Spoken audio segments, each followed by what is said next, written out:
The queen of Umukwata, sorry, I said the queen.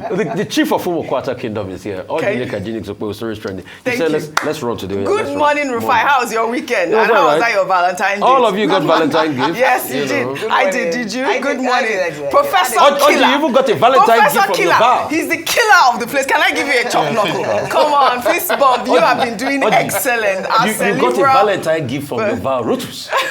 Oh yes, Rotus was excellent. He did excellent, really. Kudos to Rotus because he gave all the ladies a cake and flowers. Yeah, it's good to be a gentleman. I mean, how are you, Professor Killer? I'm just excited to see you on the show. I've always watched you on This Day Live. I think that you are amazing. Welcome to the morning. I want the viewers to know the energy is real. Yes. We always wonder, is the energy real? No, it is real. And it's not scripted. Please tell them. It's not scripted. The energy is real. Get to see the behind the scenes today. I love it. Welcome, welcome, welcome. Well, good morning to you viewers. Let's begin what's trending in the United Kingdom with this video of a man who's a member of a group advocating for cleaner energy protesting against oil giant Shell over allegations that the company is responsible for oil pollution in Nigeria. Shell was in court last week after lawyers representing 13,000 Nigerians claimed that the oil company and its subsidiary failed to take basic steps to stop the oil theft and other activities that cause the oil pollution. Well, the lawyers also claim that hundreds of leaks and spills from Shell's pipelines and infrastructure have devastated the environment in Bille and Ogale communities in the Niger Delta. Let's take a look at this video of a group. Justice for Nigeria! Justice for Nigeria! We ask all the delegates to vacate the main room. White stages and green stages, please can you pause your presentations? How dare you? Shell has been polluting the Niger Delta for the last 70 years. You have been poisoning the land, you have been poisoning the water, and you have been poisoning the air. We demand justice for Nigeria. 13,000 people are taking Shell to court today. I mean, that was a very hard protest. Hashtag Justice for Nigeria was trending, and that was Felix Faber from Shell, who this group, I believe they're called the Clean Energy Group or something like that, interrupted that actual meeting. But we have seen that this Shell oil pollution has been a conversation that has been going around. We know that Shell is arguing that the vast majority of the pollution comes from criminals sabotaging pipelines, stealing oils, and illegally refining it. The company says it is not liable for pollution caused by others, but that its regional arm, SPDC, cleans up all spills, regardless of the cause, including those scrutinized in court. The initial hearing of that High Court full trial will be next year, and it will focus on liability for spills from criminal activities on Shell Oil's assets in Nigeria. But let me take some tweets that followed the stories. This is from Nwolu, who wrote, "These are mothers of Ogale community crying for justice as they are tired of planting and not harvesting, tired of buying water to drink, tired of buying fish when it could have been caught, tired of the spillage that Shell Nigeria had made us experience. Hashtag clean up and pay up." Well, let's take a look at that video really quickly before we come back for a discussion.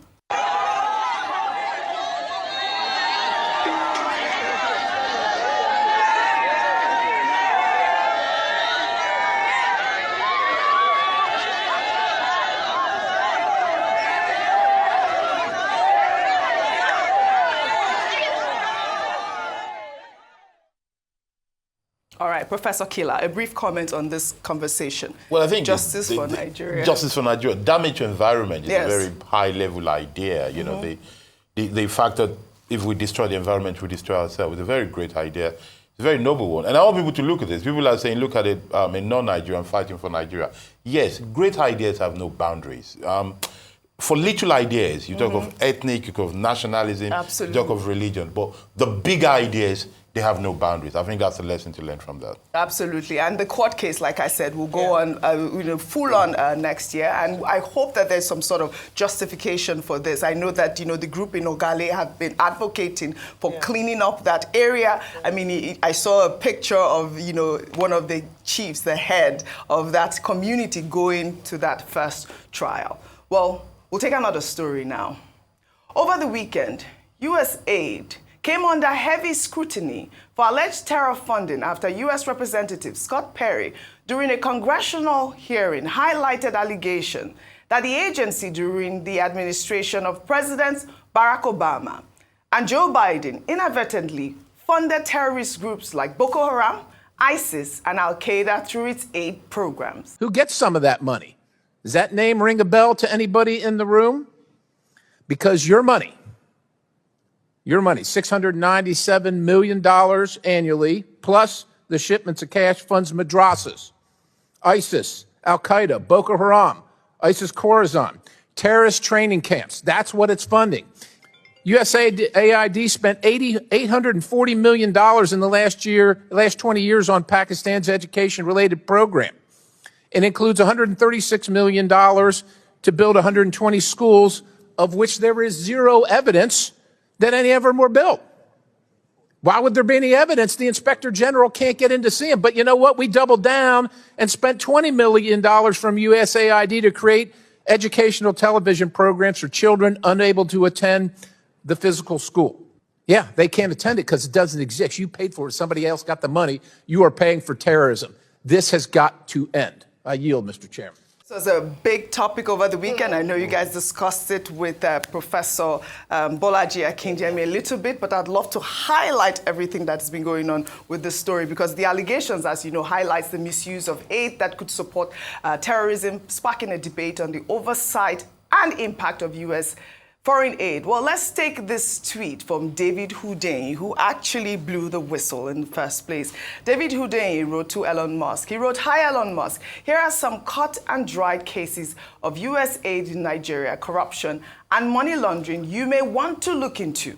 On January 16, 2025, just 4 days before Donald Trump's inauguration, USAID made a $3.3 million payment to a vendor in Nigeria called Dye Global LLC. I looked into the payment history and saw that between August 2020 and January 2025, at least $48 million of U.S. taxpayers' money supposedly invested in Nigeria went to Dye Global LLC, registered in Bethesda, Maryland. So I looked into Dye Global's activities in Nigeria, and it turns out to be a run-of-the-mill climate NGO, which organizes meetings and seminars and stages photos with politicians, and little else. Yet nearly all of its payments from USAID in Nigeria are labeled all other professional, scientific, and technical services. I mean, since Donald Trump's inauguration on January 20th, at least $799,000 of U.S. taxpayers' money has been paid by USAID to recipients in Nigeria, marked undisclosed or miscellaneous. At least $446,000 of these undisclosed recipients in Nigeria were sent across 8 payments between January 29th and January 30th. Meanwhile, you will remember that U.S. President ordered USAID to halt all payments on January 28th.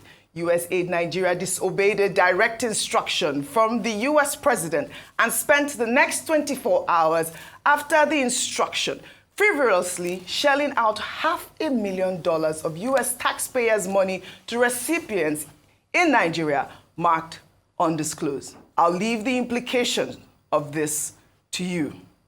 Well, David Hundeyin had also alleged that Barack Obama's government was responsible for unseating Goodluck Jonathan using Boko Haram and staging the Chibok girls' kidnap, sparking the hashtag #BringBackOurGirls movement. Well, the post quickly gained momentum, with some ex-users sharing Goodluck Jonathan's interview after he lost the election. The level of interference by the Obama's government was very overwhelming. It's not as if I couldn't have won the election even with that. But if, by my own thinking, and also the way some other people look at it, they go outside the normal diplomatic relationship, then it should be mentioned. Sending that person to Nigeria at the eve of election, after Obama even issued a statement directing Nigerians to vote for the next chapter, that tells you something. And we should not sweep these things under the carpet. If a foreign country, whether African country or even America or any other country, interferes with our own elections, we should mention it. Professor Kila, I was hearing you cracking up when Jonathan was saying that tells you something. Rufy on fire. Please unpack these Sorry, details. I couldn't hear the entire interview. Oh, you didn't hear the interview? Okay, no problem. But that's Jonathan Page when he was explaining it. He read it and I was overwhelmed. He said that Obama had undue influence on his election. On the election. Even before the announcement, he had said, let's vote for another chapter. Yeah, for another chapter. So just Obama's influence. Number one thing. Yes. Where is facts? The first story you brought forward, yes, David showed facts correct. of an undisclosed listed period. them There's and facts. had pictures, That's images, just like the everything. facts I'm asking for. That where was the line item of a company related to Boko Haram and all of that? That's just all I'm asking for. Okay, I and somebody were having a conversation while this was going on as regards this facts and documents, and we're having a conversation as regards when was the atrocities in Congo first revealed. As at 1890s, a man called Morel had set up a newspaper out of Congo where he was revealing the atrocities. He used to work for the Elder Dempster line, and he discovered that the guns they were bringing in, they were bringing in guns from Belgium, and they were taking out minerals from Congo. As at 1890, the facts were there. The Lumumba files, there was a quick declassification of those files. As at the 60s, as at 64, we know those files. Where are the empirical files to be able to show that? They've posited all sorts of things by saying, they even set up to the extent that because David Axelrod worked for them, Tinubu and all of that, was that free? It was a service. Anybody employs an election manager. So them Tinubu using David Axelrod was a service and they paid for. They employ an election manager. So Jonathan saying, oh, it was because of this and all of that. They even linked it to the same-sex marriage bill and all of that. It was the National Assembly that passed that bill.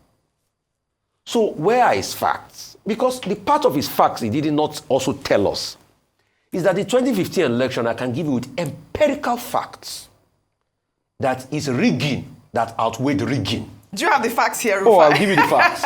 Empirically. I'll give you the facts, and I've even enunciated them. Okay, really quickly. Rivers State election, for instance. How did the PDP get over 1 million votes in Rivers? Since we started using beavers, has anybody gotten 1.4 million votes? Kano election, for instance. How did the APC get over 1.5 million votes in Kano 2015 election? So everybody held their stronghold. Right. One passed the other one. All right. Those are facts based on the election reports. Because if they are not facts, the truth is, Nigerian population has increased since 2015.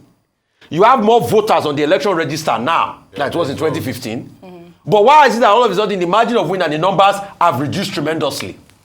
Questions. So Good let's questions. stop deceiving ourselves. Like I told Dr. Abati the other day, until we get to the point that Mr. Jonathan will accept, and I think he has already accepted this, that in their election, he lost fair and square. No, you said they beat him. They beat him. There were many other factors. That's what Rufai said. If he says, okay, there was this American dynamics, if he can give me a copious report on it and how the role America played and how they... I mean, I will take it. All right. But till then, it's in the realm of allegation and speculation. All right, there was a huge argument earlier when I came in the studio, and I would like your quick comment on that argument, whether or not the U.S. should provide facts or what the rep had said was to be taken. So the first thing I'll make, the first with a thing pinch of salt or not. The first thing I had mentioned was that when a congressman, someone of that caliber, comes out to make allegations like that, then it carries weight more than just a man on the street who is saying that. The assumption is that for him to come out to say something like that, then he must have some kind of information that is not privy to the public as at yet. The second thing I said, and during this was during the interview with Professor Akiemi, was that the Chief of Defense Staff himself had alluded to the fact that there must be some conspiracy with international non-governmental organizations who have trained Boko Haram, funded Boko Haram because of what they have received post getting some or arresting some of these Boko Haram insurgents, that they had foreign currencies on them. They seem to be quite sophisticated, so they must have international backing. That second. Yes. Now, with all of this coming together, the next thing I would expect the Nigerian state to do would be to investigate further. Simple. Don't forget that internally as well, we have people who are said to be saboteurs. They cannot work in isolation. They have people who they are colluding with if the allegation proves to be true. Right. There's not a lot we can do with America, as Professor Kemi said, but there's a lot we can do with our own internal saboteurs.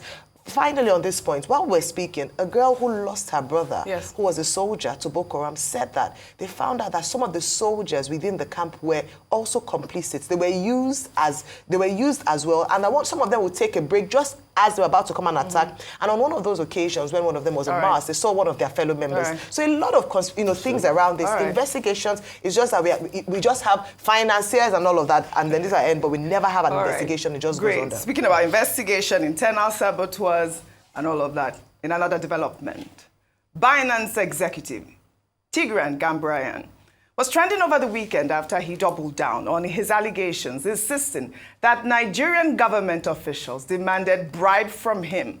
Gambaryan was detained in Nigeria from February to October 2024 for alleged money laundering and economic destabilization attributed to Binance's activities in Nigeria. Recounting his experience in a post on X, Gambaryan alleged that certain Nigerian lawmakers demanded substantial bribes in cryptocurrency to the tune of $150 million.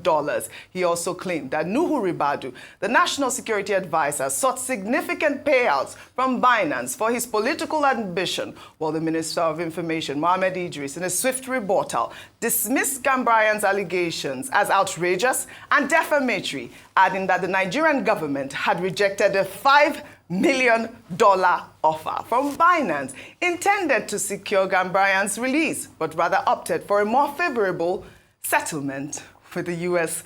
government. Professor Kila, I know that you're abreast with this conversation, but you know it's a huge allegation, huge defamation case coming for Tigran at this moment. But let me just take some reaction. Let me take a reaction from Ben Murray Bruce, who wrote, I've known Malam Nuhu Ribadu my entire life, and I can say with absolute certainty that he is incapable of allegations being leveled against him. I challenge Tigran Gambaryan to undergo a lie detector test if he genuinely believes the claims he has made. It is exhausting to witness individuals repeatedly dragging Nigeria's name through the mud with baseless accusations and fabricated evidence. Tigran Gambaryan should consider himself fortunate to have been allowed to leave, because if Nuhu had his way, I am confident, or supremely confident, he would have ensured that he remained behind bars for 100 years. I swear on my life. Girma is lying, and I demand that Tigran submit to a lie detector test. I mean, this is a statement. I mean, I didn't know that Ben Bruce and Nuhu Ribadu were that close. I mean, this comment was quite viral also. He says he can swear on his life that Nuhu Ribadu will not do that. But you know, the federal government's rebuttal was quite strong. Yeah. Even Tigran responded to that, and I'll read a part of his tweet. And he wrote, responding to the federal government, saying, you investigated, yet you didn't take a statement from me. A person with direct knowledge. What a joke. You dragged my name through the mud for the past year with zero evidence against me, nearly killed me and caused trauma to my family. And now you have the nerve to talk about defamation? I'll put my credibility on the line anytime. You mean like last time in court, when your attorneys didn't even show up to the human rights suit in Abuja? Get your facts straight. I am done with this foolishness. I said my part. I'll be off Twitter, which is X, now, since it's pointless to argue with evil. This man is doubling down, saying that he is absolutely correct to say that Nuhu Ribadu and those three lawmakers, who he named actually in his tweet, asked him for money boldly. Well, it's a fascinating, enjoyable case if it were not for the reality that affects Nigeria.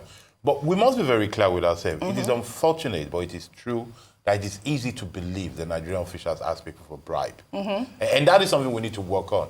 There's no point. I mean, good luck to Ben Bruce, who wants to swear on his life. I would tell him to take a test detector as well. A lie detector. A lie detector as well. Okay. To say where he's been. Good luck to him that believes so much in anybody in Nigeria. They say, no, I know they will never take bribe. It's a good thing to have people like that. But history and fact does not demonstrate it, that we have such a situation, such a system.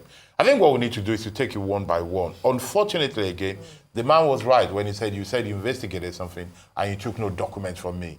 you said you are following a process and your attorneys do not appear in court. You see, these are the kind of haphazardness, these are the kind of little anyhowness that we do, that we need to change. If we want our country to be great enough where people will not accuse us of taking bribe, or where we will not be denied visa, we will not inflate the number of people applying for visa, and we will not get angry for that. Shots fired. We should just do little things in the right way. Yeah. That's all we need. No big magic. Just a lot of people doing little things the right way, and this country will be great. Okay. I mean, just to state the fact again, to be clear, that, you know, I believe that in the tweet that he had who put out about Nuhu Ribadu, just to clarify, he didn't say Nuhu Ribadu asked for money. Just to clarify that again. But I mean, I really love your analysis on this topic. And I think that, I mean, I saw you were taken aback by his statement about whether, you know, government officials are corrupt or not. But, you know, it's easy for people to think that because of the index out there. And, you know, it's good that we'll continue on this story. We'll follow up and investigate the story. Huge defamation. Huge. You mentioned names. And there's too many names. Important names as well. Well, in Osun State, Governor Ademola Adeleke, in a strong rebuke on Sunday, accused his predecessor, Boyega Oyetola, of allegedly planning mayhem in the state by issuing illegal directives to security operatives to enforce a non-existent court ruling to reinstate sacked local government chairpersons. Adeleke made the allegations during a press conference, saying that Oyetola is enforcing illegality simply because he's President Bola Ahmed Tinubu's nephew. Let's take a look at that video before we come back for a discussion. I, however, regret to inform Mr. President and the public that Mr. Boyega Oyetola has concluded an arrangement to cause mayhem in Osun State, starting from Monday. He is issuing illegal directives to security operatives to enforce illegality simply because he is nephew of Mr. President. I choose to allow the nation before my people are killed or maimed by a minister dropping the name of Mr. President in connivance with the Osun State security operatives obeying unlawful orders. The bone of contention is embracing effrontery to return to office council chairman sacked by a subsidiary court judgment using a different court decision, which has no consequential order. I mean, Governor Adeleke there, really strong and stern. I mean, what got a lot of people talking on social media was the fact that he said, you know, Oyetola is going around with this illegality because he's President Tinubu's nephew. Yeah. I mean, that was a strong statement, really. Well, anytime I hear Adeleke talk, my first question is, did he dance before he said it? Or did he dance before he said it? After he said it. But this is a strong allegation, and we must put in the context, you know, never mind if it's anybody's nephew. Point is, Adeleke is the chief security officer of the state. If he thinks somebody is planning to invoke chaos or cause chaos in the state, he has not only the right, but the duty to point it out. Absolutely. But although he must be based on fact as well. Well, I think at this point, the next step should be for the security agents to be on alert and maybe send a note to Oyetola saying, "Dear sir, we understand you have evil intention. Please don't do it, because if you do it, we'll beat you black and blue," as Rufai will say. Can I just say something very quick? This is why a lot of people are pushing for state police. Yes. Because people have said, oh, why is he coming out? Is he not the chief security officer of the state? Let him handle his state. Yeah. But there are limits to his power because there's still federal might at play. And if federal might is backing Oyetola, allegedly, then he's at a disadvantage, even though he's the governor and the chief security officer of the state. So he did what was in the best interest of the state. Come out now and call it out while still trying to find out how to deal with the issue internally. Absolutely. So good one for him. Yes, we'll follow up on the story as always. Well, let's head over to Enugu State now, where the state government has refuted claims that it demolished a building with occupants still inside. The building was reported to be located in Penko's Agbakal axis of Enugu Metropolis. The governor's media aide described the video as misleading, saying that the video was not from Enugu State, but somewhere in the north. Let's take a look at that video.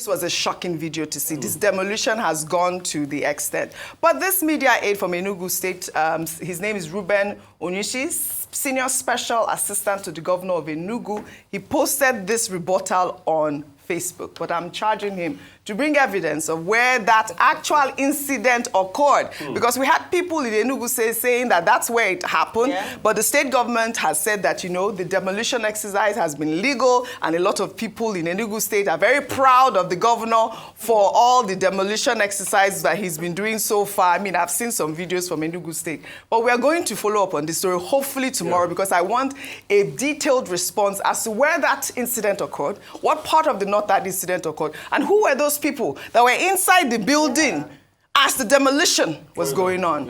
Well, all right. We'll head over to the United Kingdom now for a wrap of the biggest night in British cinema. The 78th BAFTA Awards political thriller Conclave took home the biggest prize of the night, winning the Best Film Award.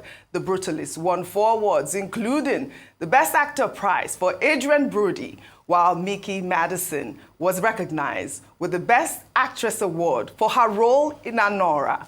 Zoe Saldana won Best Supporting Actress for her role in Emilia Perez. And the BAFTA goes to Zoe Saldana, Emilia Perez. This is so validating and a true honor, because the very few times that I went for a part with a British accent, the dialect coach was like, this is not gonna happen for you. And even though I do love a British accent, I have a lot of British friends, because voices need to be heard, just not my English accent. Bye, guys. I am so grateful, and I want to thank this wonderful institution for not only honoring me, but for everyone here tonight who's done such great work, and everyone who's been nominated, and for acknowledging all of this hard work. Thank you to my wonderful British, beautiful girlfriend, Georgina Chapman, who's an angel. And I'm so humbled by this. Thank you. I will cherish this. Thank you all. The BAFTA goes to Conclave. I want to thank Tessa, the most wonderful producer.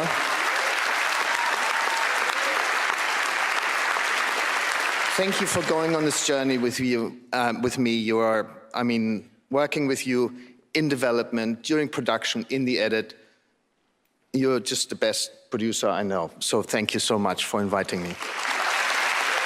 Fantastic. Congratulations to all the winners at the BAFTA. That was Edward Berger for Conclave. Beautiful movie. I mean, I went to the Golden Globes and I had my fingers crossed for Conclave, because it was such a beautiful political thriller about the election of the Pope. And what is so important is that a Nigerian was part of that whole selection process. I was really impressed with it.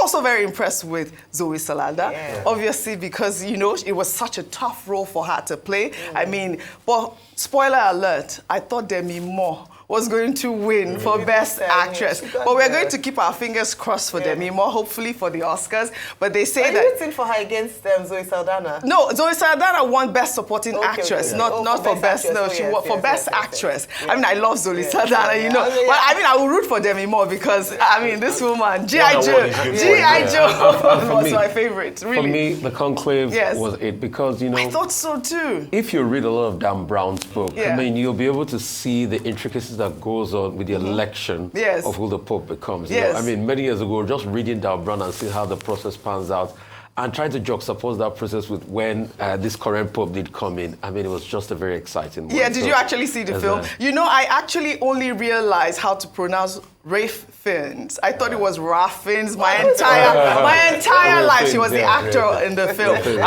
So just for the correction, is Ralph Fiennes for his role in the Conclave was brilliant, really. Your take on Emilia Perez, because I know that you love Zoe Saldana. So it was so good to see her win here. And you know, one of the good things about these lead up to the Oscars, if I can put it that way, is that it gives an indication of who might emerge as winner at the Oscars, and that's the big one. You know, like it or no, that's the big one. So the BAFTAs, right? No, yeah, the BAFTAs, Golden Globes, they lead or sets the pace. So sometimes you're able to know who might eventually win at the Oscars. It was great to see her come, and it was emotional for her to win that award. Like you mentioned rightly, playing that role in terms of as a supporting actress wasn't easy, but she nailed it. She nailed it. And then she'll be rewarded for this. I'm looking forward to seeing how I think she might perform at the Oscars. She might snag the Oscars as well. You know what was so important about the BAFTAs and the award ceremony? Basically, Arise Play has partnered with all of these amazing award ceremonies to stream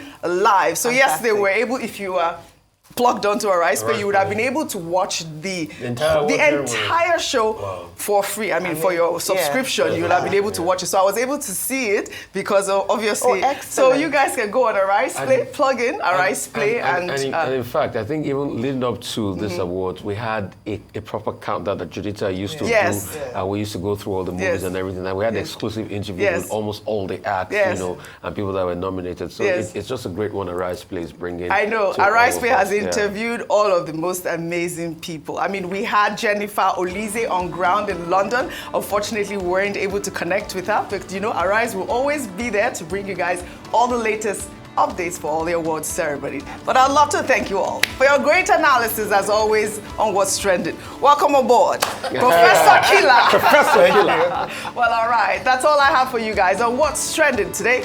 I'll see you all tomorrow.